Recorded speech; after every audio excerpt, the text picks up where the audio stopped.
I looked out of the window of my studio office a few days ago and saw a sparrowhawk had caught a big fat wood pigeon down the garden and was tearing the feathers out of it.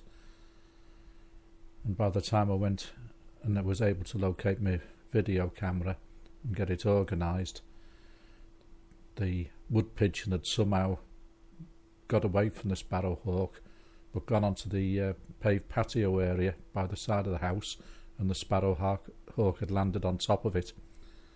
So I started filming from there.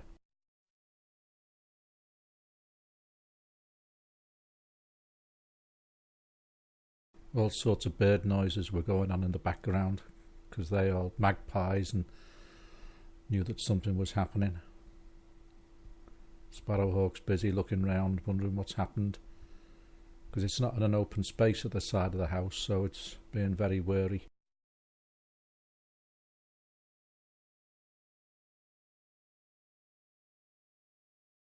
This is a female sparrowhawk, I think.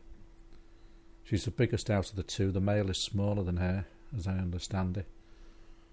But she didn't seem to me all that much bigger than the wood pigeons she'd caught.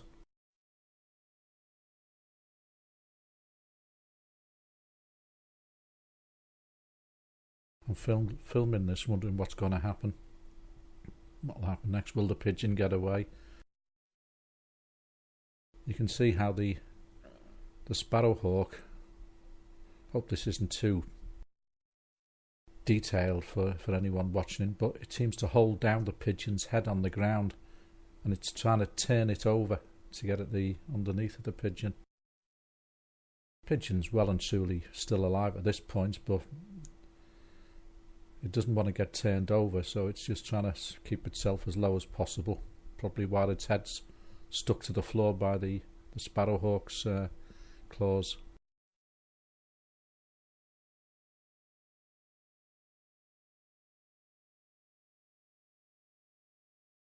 Just part of the cycle of life as I see it.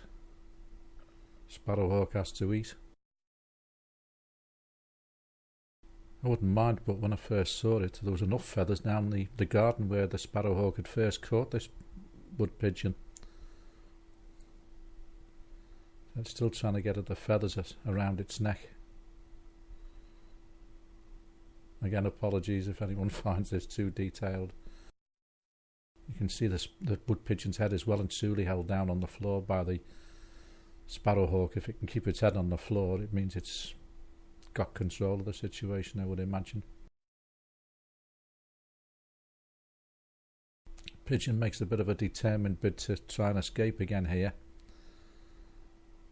It's trapping itself further and further in towards the house, side of the house and the garage.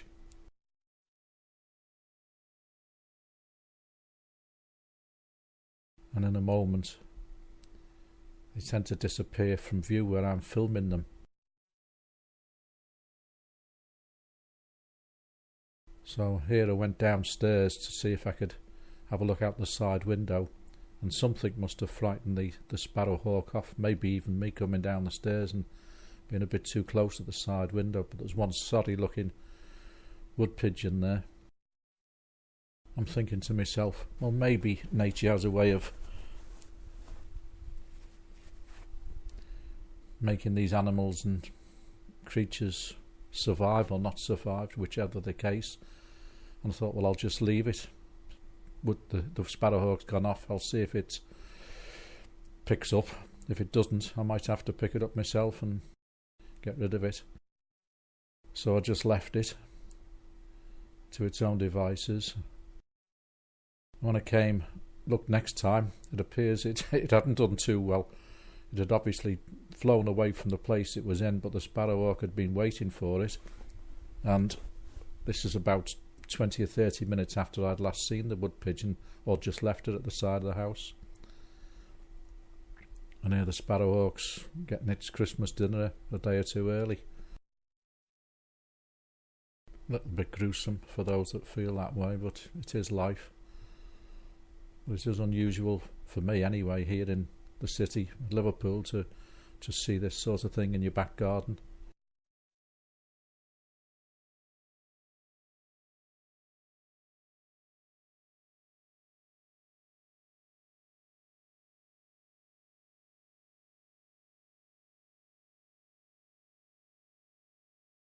Lovely looking bird, the sparrowhawk, but the male has got more blue on it, I think, and it's a bit smaller than her.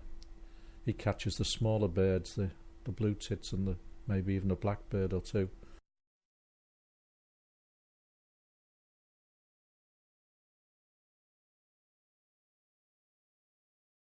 It was strange, once the sparrowhawk had flown away and left it, I just thought, well, I'll leave the carcass there in the garden. Maybe the foxes, if they come looking for anything, they'll take the carcass away. But the sparrowhawk returned for 2 days on the trot, twice a day, to feed off that carcass. But when I looked this morning, the carcass had totally gone. So I take it that either the foxes or some other carrion had taken it away. Here the sparrowhawk had flown away from what it was eating and had taken something up into just a nearby tree, and was finishing off his meal.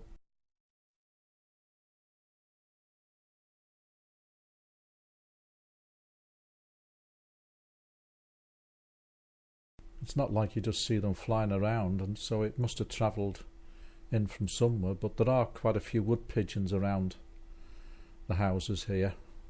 Needless to say, that often reflects on our cars sometimes, so I don't have a great deal of pity for them, although they're nice birds.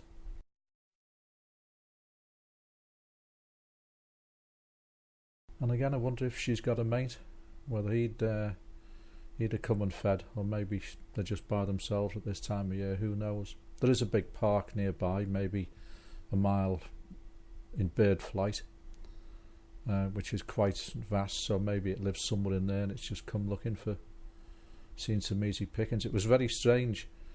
We noticed that once that had happened, we didn't see one pigeon flying around for about 2 days, so they were all in hiding somewhere and steering well clear of the area while the sparrowhawk was around.